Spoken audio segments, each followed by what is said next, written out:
أعوذ بالله من الشيطان الرجيم. بسم الله الرحمن الرحيم. فإذا قضيتم مناسككم فاذكروا الله كذكركم آباءكم أو أشد ذكرا فمن الناس من يقول ربنا آتنا في الدنيا وما له في الآخرة من خلاق ومنهم من يقول ربنا آتنا في الدنيا حسنة وفي الآخرة حسنة وقنا عذاب النار. സൂറ അൽ ബഖറയിലെ 201, 202 ആയത്തുകളുടെ അർത്ഥം: അങ്ങനെ നിങ്ങളുടെ ആരാധന കൃത്യങ്ങൾ നിർവഹിച്ചു കഴിഞ്ഞാൽ മുൻപ് നിങ്ങളുടെ പൂർവ്വപിതാക്കളെ നിങ്ങൾ സ്മരിച്ചിരുന്നതുപോലെ അഥവാ അതിലുപരിയായി അള്ളാഹുവിനെ നിങ്ങൾ സ്മരിക്കുക. എന്നാൽ ഞങ്ങളുടെ നാഥ, ഞങ്ങൾക്ക് ഇഹലോകത്ത് സുഖജീവിതം നൽകണമേ എന്ന് പ്രാർത്ഥിക്കുന്ന ചിലർ മനുഷ്യരിലുണ്ട്. അവർക്കാകട്ടെ പരലോകത്ത് യാതൊരു വിഹിതവുമില്ല. ഞങ്ങളുടെ നാഥ, ഐഹിക ജീവിതത്തിൽ ഞങ്ങൾക്ക് നീ നന്മ നൽകണമേ, പരലോകത്തും നീ ഞങ്ങൾക്ക് നന്മ നൽകണമേ, നരകശിക്ഷയിൽ നിന്നും ഞങ്ങളെ കാത്തു രക്ഷിക്കണമേ എന്ന് പ്രാർത്ഥിക്കുന്ന ചിലരും അവരിലുണ്ട്. സയ്യിദുന ഹസ്രത്ത് മുസ്ലിം മൗഊദ് റളിയല്ലാഹു തആല അൻഹു ഈ ആയത്തുകളുടെ തഫ്സീറിൽ പറയുന്നു, ഇവിടെ അള്ളാഹു പറയുന്നത്, അള്ളാഹു കാണിച്ചു തന്ന രീതിയിൽ ഹജ്ജ് കർമ്മങ്ങൾ നിർവഹിച്ചു കഴിഞ്ഞാൽ നിങ്ങൾ നിങ്ങളുടെ പൂർവ്വ പിതാക്കന്മാരെ സ്മരിക്കുന്നത് പോലെ, അല്ലെങ്കിൽ അതിനേക്കാൾ ശക്തമായ രീതിയിൽ അള്ളാഹുവിനെ സ്മരിക്കുക എന്നുള്ളതാണ്. ഹജ്ജ് കഴിഞ്ഞ് മിനായിൽ 3 ദിവസം തങ്ങുമ്പോൾ അവിടെ സദസ്സുകൾ സംഘടിപ്പിച്ച് തങ്ങളുടെ പൂർവ്വ പിതാക്കളുടെ ഭരണ നേട്ടങ്ങളെക്കുറിച്ചും സ്വന്തം ഗോത്രത്തിൻ്റെ വീരസാഹസികതയെക്കുറിച്ചും അവർ കാണിച്ച ഔദാര്യങ്ങളെക്കുറിച്ചും കവിതകൾ ആലപിക്കുന്നത് പുരാതന അറബികളുടെ ഒരു പതിവായിരുന്നു.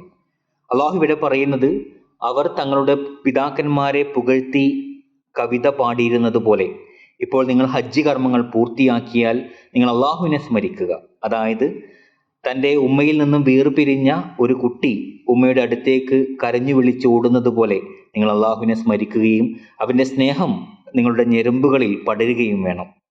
ഹുസൂർ പറയുന്നു, അള്ളാഹു നേരിട്ട് മനുഷ്യന്റെ മുന്നിൽ പ്രത്യക്ഷപ്പെടുന്നില്ല, മറിച്ച് ചില മാധ്യമങ്ങളിലൂടെയാണ് അവൻ്റെ സാന്നിധ്യം അറിയിക്കുന്നത്. അവൻ്റെ സൗന്ദര്യത്തെ വാക്കുകളാൽ വിവരിക്കുകയും നാം അതിനെക്കുറിച്ച് ആഴത്തിൽ ചിന്തിക്കുകയും ചെയ്താൽ ആത്മീയമായ ആ രൂപം നമ്മുടെ മുന്നിൽ തെളിഞ്ഞു വരും.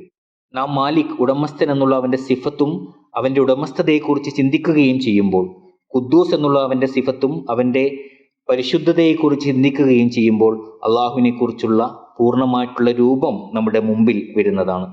ഹുസൂർ പറയുന്നു, സ്നേഹത്തിന് ഏതെങ്കിലും ഒരു അസ്തിത്വം മുന്നിൽ ഉണ്ടാവുക ആവശ്യമാണ്. ഒന്നുകിൽ വ്യക്തിയുടെ രൂപം, അല്ലെങ്കിൽ ആ വ്യക്തിയെക്കുറിച്ചുള്ള ചിത്രം. മസീഹ് മൗഊദ് അലൈഹി സ്വലാത്തു വസ്സലാം ഒരു കവിതയിൽ ഇപ്രകാരം പറയുന്നുണ്ട്: ദീദാർ ഗർ നഹി തോ ഗുഫ്താർ ഹി സഹി, ഉസ്നെ ജമാൽ യാർ കെ ആസാർ ഹി സഹി. കാണാൻ സാധിച്ചിട്ടില്ലെങ്കിലും സംസാരമെങ്കിലും ഉണ്ടല്ലോ, സൗന്ദര്യമുള്ള പ്രിയതമൻ്റെ അടയാളമെങ്കിലും ഉണ്ടല്ലോ. അതായത് പ്രിയതമൻ നേരിട്ട് മുന്നിൽ വരുന്നില്ലെങ്കിലും അവൻ്റെ ശബ്ദം കേൾക്കാം, അല്ലെങ്കിൽ അവൻ്റെ സൗന്ദര്യത്തിൻ്റെ ഏതെങ്കിലും അടയാളങ്ങൾ കാണാം. അതുകൊണ്ട് അള്ളാഹുവിൻ്റെ സിഫത്തുകളായിട്ടുള്ള റബ്ബ്, റഹ്മാൻ, റഹീം തുടങ്ങിയ അള്ളാഹുവിൻ്റെ ഗുണനാമങ്ങളെല്ലാം കുറിച്ച് നാം ചിന്തിക്കുമ്പോൾ നമ്മുടെ മനസ്സിൽ അള്ളാഹുവിനെ കുറിച്ചുള്ള ചിത്രം തെളിയുകയും അതിൻ്റെ ഫലമായി നമ്മുടെ ഹൃദയത്തിൽ അവനോടുള്ള സ്നേഹം ജനിക്കുകയും ചെയ്യുന്നു. ചുരുക്കത്തിൽ അള്ളാഹുവിൻ്റെ വിശേഷണങ്ങൾ ആവർത്തിച്ച് സ്മരിക്കുന്നതിലൂടെ ഒരു ചിത്രം രൂപപ്പെടുകയും അത് സ്നേഹത്തിന് കാരണമാവുകയും ചെയ്യുന്നു. അതിനാൽ അള്ളാഹു പറയുന്നു, മാതാപിതാക്കളെ കാണാൻ ഒരു കുട്ടിക്ക് എത്രത്തോളം ആഗ്രഹമുണ്ടോ അതുപോലെ അള്ളാഹുവുമായി നിങ്ങൾക്ക് ആത്മീയമായ ഒരു ബന്ധമുണ്ടാകണം. നിങ്ങളുടെ സമാധാനവും വിശ്രമവും അള്ളാഹുവുമായി മാത്രം ബന്ധപ്പെട്ടതായിരിക്കണം. കാരണം അതിലാണ് നിങ്ങളുടെ ആത്മീയ ജീവിതത്തിൻ്റെ നിലനിൽപ്പുള്ളത്. ഹജ്ജിൻ്റെ സിക്റിന് ശേഷം തുടർന്ന് അള്ളാഹു പറയുന്നത്, ഔ അശദ്ദ സിക്ര, നിങ്ങൾ നിങ്ങളുടെ പിതാക്കന്മാരെ സ്മരിക്കുന്നതിനേക്കാൾ ശക്തമായി അള്ളാഹുവിനെ സ്മരിക്കാൻ നാം കൽപ്പിക്കുന്നു എന്നുള്ളതാണ്. എന്നാൽ ഈ കൽപ്പന ആത്മീയതയുടെ ഉന്നത പദവിയിൽ എത്താത്ത ആളുകൾക്ക് വേണ്ടിയിട്ടുള്ള കൽപ്പനയാണ്. മാതാപിതാക്കളുള്ള സ്നേഹത്തിൽ അള്ളാഹുവിൻ്റെ സ്നേഹത്തിൻ്റെ കൈകൾ കാണാൻ കഴിയുന്നവർക്കും, അതുപോലെ ലൗകിക ബന്ധങ്ങളെക്കാൾ അള്ളാഹുമായിട്ടുള്ള ബന്ധം വലുതാണെന്ന് മനസ്സിലാക്കുന്നവർക്കും ഈ ഒരു ഉപമയുടെ, ഈ ഒരു കൽപ്പനയുടെ ആവശ്യമില്ല. അള്ളാഹുവിൻ്റെ സ്മരണ ഇഹ്ലോകത്തെ എല്ലാ ബന്ധങ്ങളെക്കാൾ വലുതാകണം. തുറന്നു പറയുന്നു, ഫമിനന്നാസി മൻ യഖൂലു റബ്ബന ആതിന ഫിദ്ദുനിയ വമാ ലഹു ഫിൽ ആഖിറതി മിൻ ഖലാഖ്. ചില ആളുകൾ ഇപ്രകാരം പ്രാർത്ഥിക്കുന്നു, ഞങ്ങളുടെ നാഥ, ഞങ്ങൾക്ക് ഇഹലോകം നീ ഞങ്ങൾക്ക് നൽകണമേ. അവർക്ക് ഹലാലോ ഹറാമോ പ്രശ്നമല്ല, ഭൗതികമായിട്ടുള്ള ഗുണങ്ങൾ മാത്രമാണ് അവരുടെ ലക്ഷ്യം, ലൗകിക നേട്ടങ്ങൾ മാത്രമാണ് അവർക്ക് വേണ്ടത്. അതിനാൽ അള്ളാഹു ഇവിടെ ആത്തിന ഫിദ്ദുന്യ ഹസന, ഹസന എന്നുള്ള നന്മ എന്നർത്ഥം വരുന്ന ഈ വാക്ക് ഉപയോഗിച്ചിട്ടില്ല. ഇതിലൂടെ സൂചിപ്പിക്കുന്നത് ചില ആളുകൾ വെറും ഭൗതിക നേട്ടങ്ങൾക്ക് വേണ്ടി ജീവൻ നൽകുന്നു എന്നുള്ളതാണ്. എന്നാൽ പരലോകത്ത് അവർക്ക് യാതൊരു വിലയുമില്ല. ഉദാഹരണത്തിന്, യഹൂദികൾക്ക് ഭൗതികമായിട്ടുള്ള ചില ആദരവുകൾ ലഭിച്ചിട്ടുണ്ട്, എന്നാൽ അത് ആത്മീയമായി അവർക്ക് ശാപമാണ്. അതുപോലെ ക്രിസ്ത്യാനികൾക്കും ഭൗതിക നേട്ടങ്ങൾ ഉണ്ടായിട്ടുണ്ട്, പക്ഷെ പരലോകത്ത് അവർക്ക് യാതൊന്നും തന്നെ ഇല്ല. അള്ളാഹു പറയുന്നു, വമാ ലഹു ഫിൽ ആഖിറതി മിൻ ഖലാഖ്, അവർക്ക് പരലോകത്ത് യാതൊരു പ്രതിഫലവുമില്ല. എന്നാൽ മറ്റൊരു വിഭാഗം ആളുകൾ, അവർ ഭൗതികവും ആത്മീയമായിട്ടുള്ള നന്മകൾ ഒരുപോലെ ആഗ്രഹിക്കുന്നവരാണ്, അതിനുവേണ്ടി പ്രാർത്ഥിക്കുന്നവരാണ്. അവരുടെ പ്രാർത്ഥനയെക്കുറിച്ച് അടുത്ത ആയത്തിൽ അള്ളാഹു പറയുന്നത്, റബ്ബന ആത്തിന ഫിദ്ദുനിയ ഹസനത്തൻ വഫിൽ ആഖിറതി ഹസനത്തൻ വഖിനാ അദാബന്നാർ എന്നവർ പ്രാർത്ഥിക്കുന്നു എന്നുള്ളതാണ്. അതായത്, ഞങ്ങളുടെ നാഥ, ഞങ്ങൾക്ക് ഇഹലോകത്തും പരലോകത്തും നന്മ നൽകണമേ, നരകശിക്ഷയിൽ നിന്നും ഞങ്ങളെ രക്ഷിക്കണമേ. ലൗകികമായ പദവികൾ നൽകുകയാണെങ്കിൽ അത് സ്വന്തം ആവശ്യങ്ങൾക്ക് വേണ്ടിയിട്ടല്ല, മറിച്ച് നിന്റെ ദീനിന്റെ മഹത്വത്തിന് വേണ്ടിയും നിന്റെ പ്രീതിക്ക് വേണ്ടിയും ഉപയോഗിക്കാൻ ഞങ്ങളെ സഹായിക്കണമേ. അപ്രകാരം ചെയ്യുന്നവർക്ക് ദുനിയാവിൽ ആദരവും അള്ളാഹുവിൻ്റെ അടുക്കൽ ഉന്നതമായ പദവിയും ലഭിക്കുന്നു. ഇസ്ലാം പഠിപ്പിച്ചു തന്ന ഈ ഒരു പ്രാർത്ഥന ബാഹ്യമായ ചെറിയ പ്രാർത്ഥനയാണെങ്കിലും മനുഷ്യൻ്റെ എല്ലാ ആവശ്യങ്ങളും ഉൾക്കൊള്ളുന്ന ഒരു പ്രാർത്ഥനയാണ്. അവൻ ചോദിക്കുന്നത്, റബ്ബന ആത്തിന ഫിദ്ദുനിയ ഹസനത്തൻ, ഞങ്ങൾക്ക് ഇഹലോകത്ത് നന്മ നൽകണമേ എന്നുള്ളതാണ്.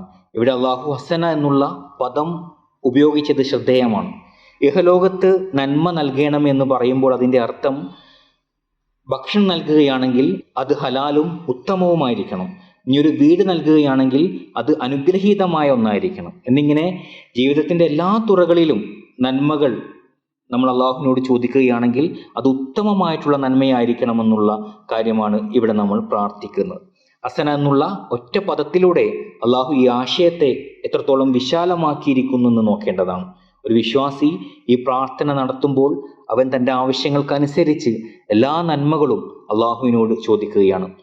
തുടർന്ന് പറയുന്നു, വഫിൽ ആഖിറതി ഹസന, പരലോകത്തും ഞങ്ങൾക്ക് നന്മ നൽകണമേ. പരലോകത്തെ കാര്യങ്ങൾ എപ്പോഴും നന്മയുള്ളതാണല്ലോ, പിന്നെ എന്തിനാണ് പ്രത്യേകം ഹസന എന്നുള്ള പദം ഉപയോഗിച്ചതെന്നൊരു ചോദ്യം ഉന്നയിക്കപ്പെടാറുണ്ട്. ഹുസൂർ അതിൻ്റെ മറുപടിയായി കൊണ്ട് പറയുന്നത്, ചില കാര്യങ്ങൾ ബാഹ്യമായി നന്മയാണെന്ന് തോന്നുമെങ്കിലും ആന്തരികമായി ദോഷമുള്ളതായിരിക്കും. നരകം പോലും മനുഷ്യനെ ശുദ്ധീകരിക്കാനുള്ള ഒരു മാർഗമാണെന്ന് വിശുദ്ധ ഖുർആനിൽ നിന്ന് മനസ്സിലാക്കാൻ സാധിക്കും. പക്ഷെ അത് ബാഹ്യമായ രീതിയിൽ ശിക്ഷയാണ്.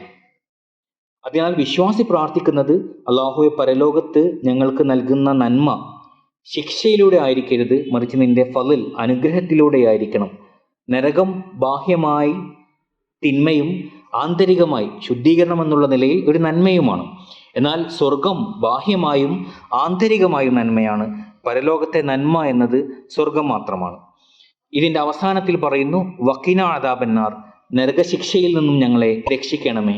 ഇത് മരണശേഷമുള്ള നരകത്തെക്കുറിച്ച് മാത്രമല്ല സൂചിപ്പിക്കുന്നത്, ഇഹലോകത്തും നരകസമാനമായ ജീവിത സാഹചര്യങ്ങൾ ഉണ്ടാകാം. പലതരത്തിലുള്ള ദുഃഖങ്ങളും കഷ്ടപ്പാടുകളും രോഗങ്ങളും എന്നിവയാൽ മനുഷ്യൻ ലോകത്ത് നരകയാതന അനുഭവിക്കാറുണ്ട്. അള്ളാഹുവിനോട് പ്രാർത്ഥിക്കുമ്പോൾ ഈ ലോകത്തെയും പരലോകത്തെയും എല്ലാവിധത്തിലുള്ള കഷ്ടപ്പാടുകളിൽ നിന്നും സംരക്ഷണം നൽകാൻ നാം ആവശ്യപ്പെടുന്നു.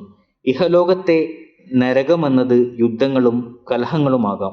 അതിനാൽ വിശ്വാസി പ്രാർത്ഥിക്കേണ്ടത്, അള്ളാഹുവെ, ലോകത്ത് യുദ്ധമുണ്ടാകുന്ന സമയത്ത് ഞങ്ങൾ അതിൽ നിന്നും സംരക്ഷിക്കണമേ. ചുരുക്കത്തിൽ വളരെ ലളിതമാണെന്ന് തോന്നുന്ന ഈ പ്രാർത്ഥന മനുഷ്യൻ്റെ സർവ്വ മേഖലകളെയും സ്പർശിക്കുന്ന ഒരു പ്രാർത്ഥനയാണ്. വാഖിറു ദഅ്വാനാ അനിൽ ഹംദുലില്ലാഹി റബ്ബിൽ ആലമീൻ.